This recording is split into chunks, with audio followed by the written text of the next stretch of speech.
Hey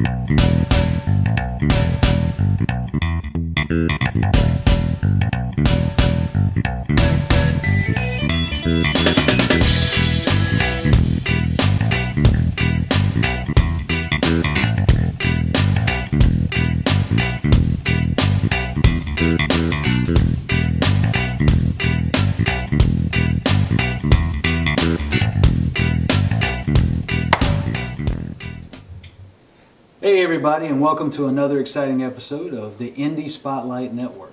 We have two fantastic guests with us here today. We have Miss Clark Sarullo and we have Mr. Michael Babbitt. They have done some incredible work together, plus Clark has got some great stuff coming up as well as Michael. And what we're going to do is we're just going to talk to them here backstage of the Indie Spotlight Network and just have a little conversation. Now we are going to have the opportunity in this program that you are going to see a short film called Sacrifice. Now you're going to see this lovely lady here beside me that she is in it, and the gentleman beside her was the director of it. So let's talk about that for a second. Clark, if you don't mind, tell me a little bit about what you did to set up for this role, for Sacrifice, because it's a pretty intense role.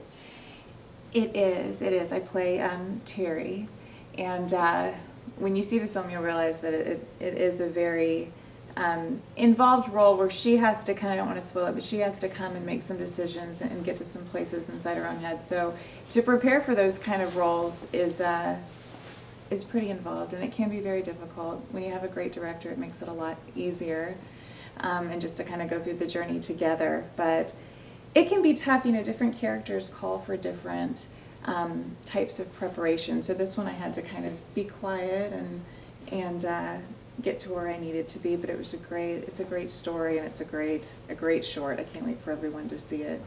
And Michael worked really hard on it. Yes, he did. And in my opinion, the beauty of this is because there's so little speaking in it, but everything that you do is through the expression of your face, your eyes, your entire body, and yet you bring that character out without doing what most actors do and talk a whole lot. You didn't even have to do that. And Michael, now this is a prequel to a film that you have coming up. Mm-hmm. All right, would you tell us a little bit about that?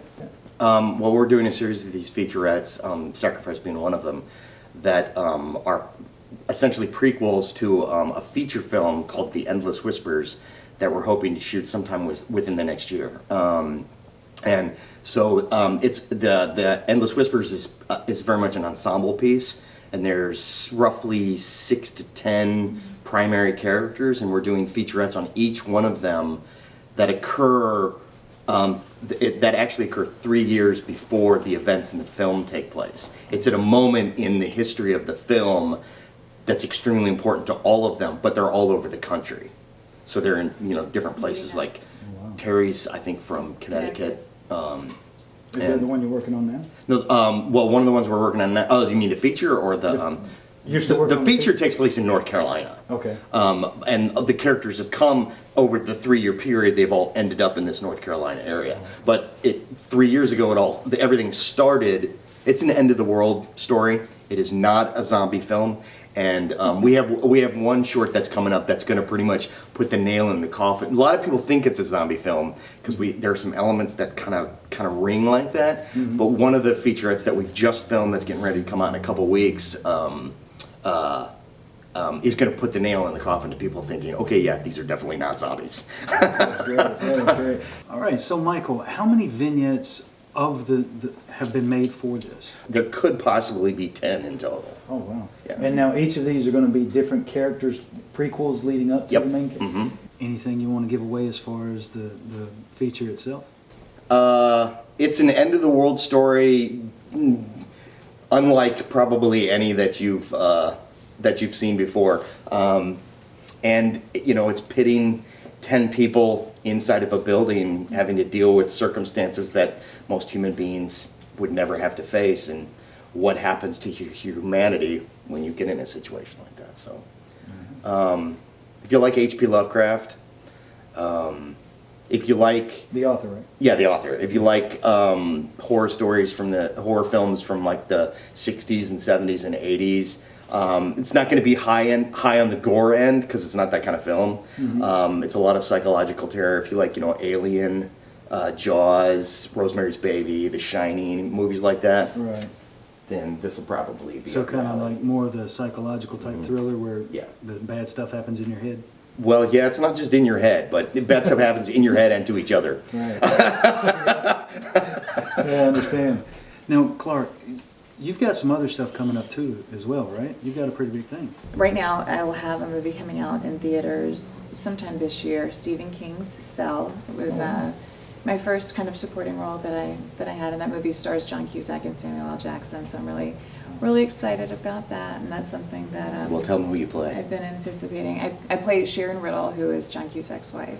Oh, wow. So I'm real So you- excited. well, It was that's a real very big cool. opportunity to work with both of those men, and just learn from them and see how those kind of professionals work. It's just unbelievable. Those are the kind of times that you just need to absorb everything around you like a sponge and just watch, because there's so much to learn from professionals like that. I gotta ask, is Samuel L. Jackson as intense off camera as he is on? He's wonderful. He's really wonderful. He's funny. He's very funny off camera. But just a real comfortable guy. He made me feel very comfortable. One of the scenes that I was in is a little violent, so it was really nice for him to kind of take that edge off. But yeah, great guy. Both of them were wonderful. That's great. The whole team was really great. Where do you see your career going? Where do you want it to go? The biggest thing for me is to continue to do good work and have a very respectful acting career.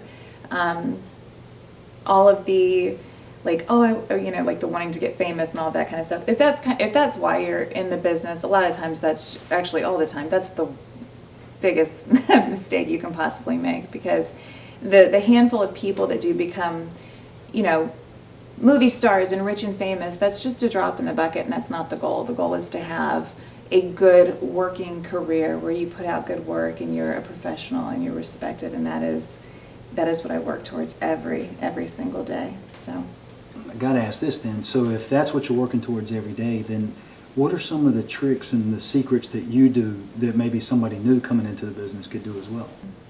when I'm working, it's so important, and I wonder sometimes if I come across as being, because I am a shy person, but come across as being,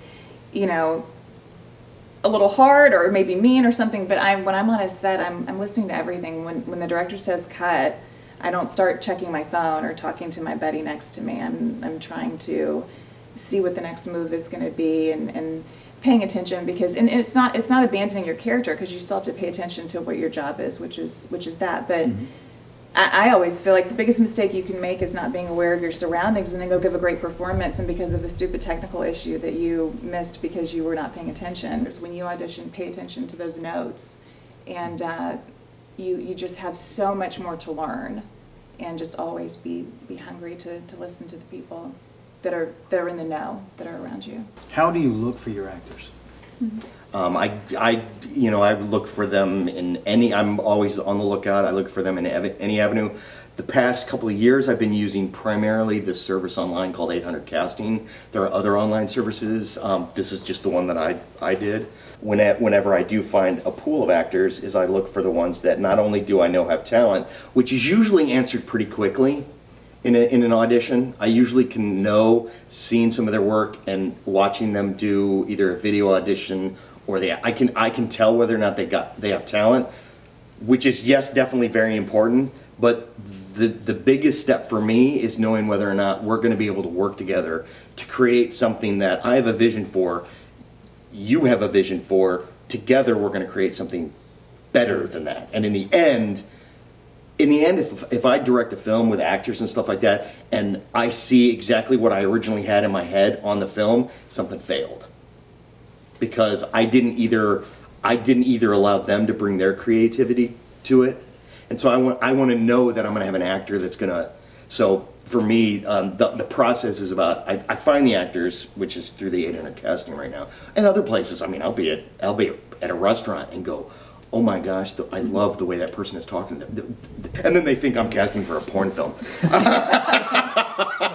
And I'm like, no, I'm serious about this. But, so, I've been known to do that. But to me, it's not just, once you find them, it's getting the ones that you know are going to have that real sense of collaborative work.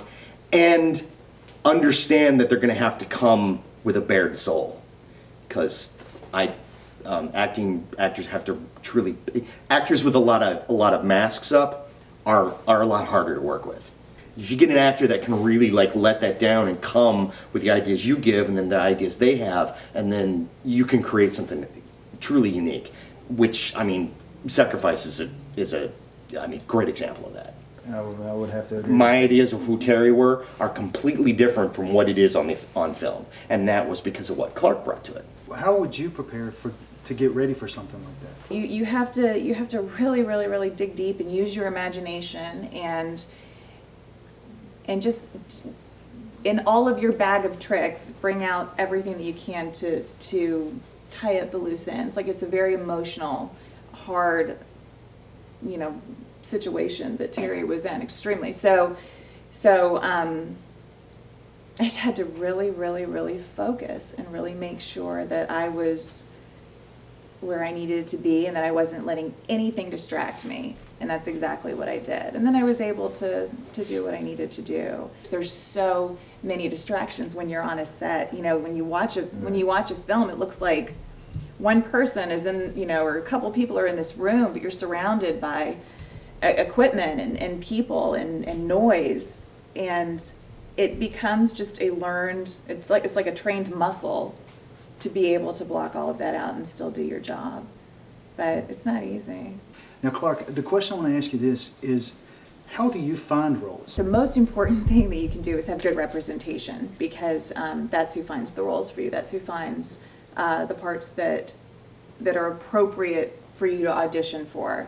And no one is appropriate for everything, and that's something that's really important to remember. So my agent is the one that approaches me with auditions that I go to, and then just from there, and since the years that I've been in this, I have developed relationships with casting directors, just as any actor does when they do this for a few years. So knowing that, I pay attention to the casting director's notes that are on the audition sides, and I just prepare. I can't even say that word enough. And then I go in, and it doesn't matter if it's a line or if it's 6 pages, you go in there prepared. And if you don't get it, if I don't get it, join the club. Most of the time you won't get it. I mean, that's just kind of a fact, because in this business, rejection is just kind of a part of it, and you just have to let it go.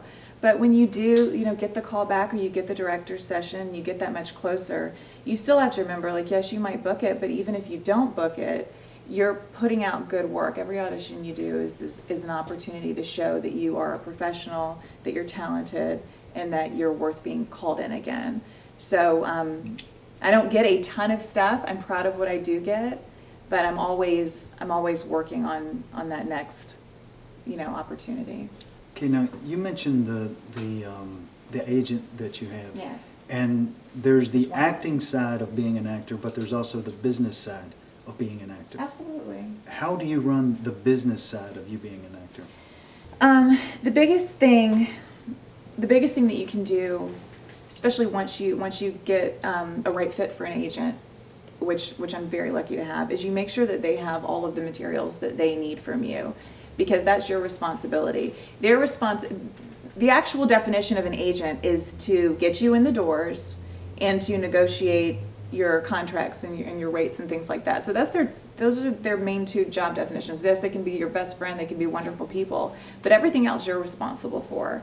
And you need to make sure that your marketing materials are in good shape, which means that if you do get the opportunity to be in front of a casting director, you need to send them a thank you note, or you need to make sure that they have your demo, or that they have your headshot, or that you're, right now they're using casting sites, so places like 800 Casting, which more of the TV and film site is going to be on Actors Access. So you need to make sure that all of those sites are up to date. That's completely no one else's responsibility but your own. Some of the folks out there may not know exactly what materials means. What specifically materials are you talking about? To simplify it, headshots, updated resume, if you have footage, a demo, and then find out what casting sites, set your sights on an agent, find out what casting sites they use, and go on and set up a profile and have everything there in a nice, neat little spot.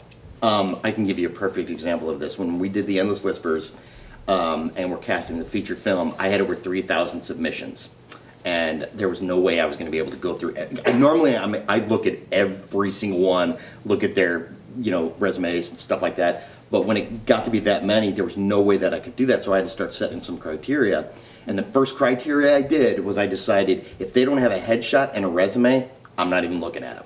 Which didn't make sense to me, because that didn't make sense that there were no headshots. So what she's saying about the material, something as simple as a headshot and a resume is a no-brainer. If you can't put that up in an electronic digital age today, it's so easy to do. If you don't have that available, you might want to question your commitment to what you're really trying to do.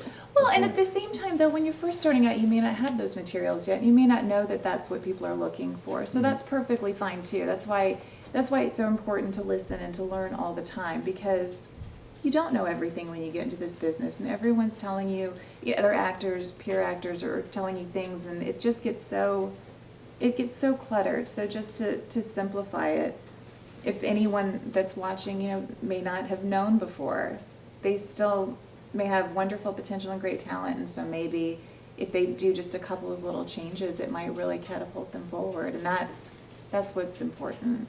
As far as from a business side of the directing? We get a lot of footage on any given day that's been shot. I think we make the small budgets that we have look pretty expensive. All of that is because, like for a short film, for like Sacrifice is a 10-minute film. We shot everything in one day, and That was done in one day? yeah. Wow. It was a long day. Yeah, it was a long day, but we would not have been able to get everything that we got in that shot without the months of preparation that we put in leading up to that one-day shoot. So the more I'm prior military, so I'm a big fan of wars are won by logistics and strategy. If that's not done, when the battlefield happens, it's going to be a Charlie Foxtrot. Starry-eyed, I want to be a star thing, and you're not going to be that person. And it's not even what it's about. It's about, you think of any career, and then you take it a step further and you say, okay, any independent contractor, any self-employed person, because that's essentially what actors and directors and we all are. So anytime you're stepping out to start the self-employment journey, it's tough. It takes a lot of commitment. I sometimes, it's not the same at all, but I mean, if you think about it, like compared to real estate, for example, my parents are in real estate. Not every house you show gets bought. Not every audition you do, you get the part. You may have one or two closings a month. You might get one or two parts a month, and if you do, you're on a good track. So stick with it. Good stuff, guys. Thank you very much for coming out today. Thanks for having us. Hey, no Thank problem. you so much. And you guys are getting ready to actually watch Sacrifice. You're going to enjoy this. Be sure to check us out on IndieSpotlightNetwork.com. I'm sorry, Jim, want to say something? Yeah, you might want to give a parental discretion as advised. All right. But anyway, thanks a lot, and we'll see you guys next time.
freezer's empty now. I have to find more food.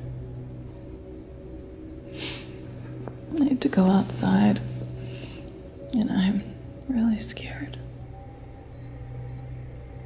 And I miss you so much.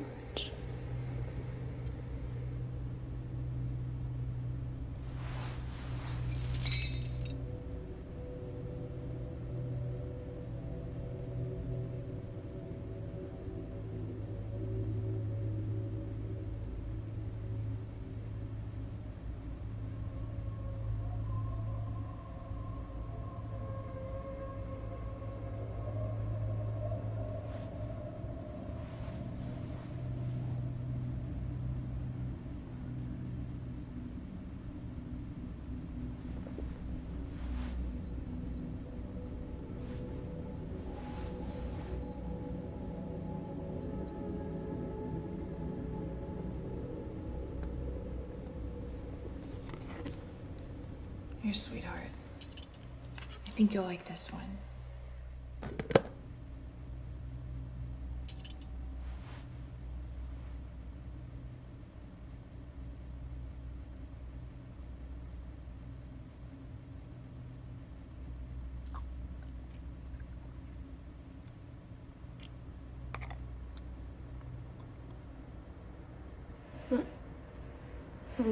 Mommy, Oh my God, sweetheart.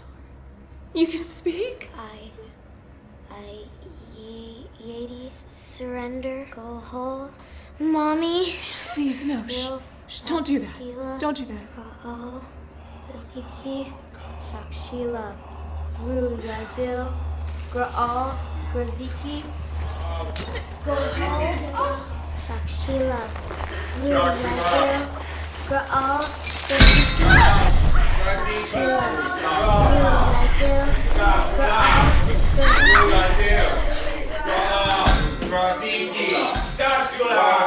Yazil, Gra'al,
Shula.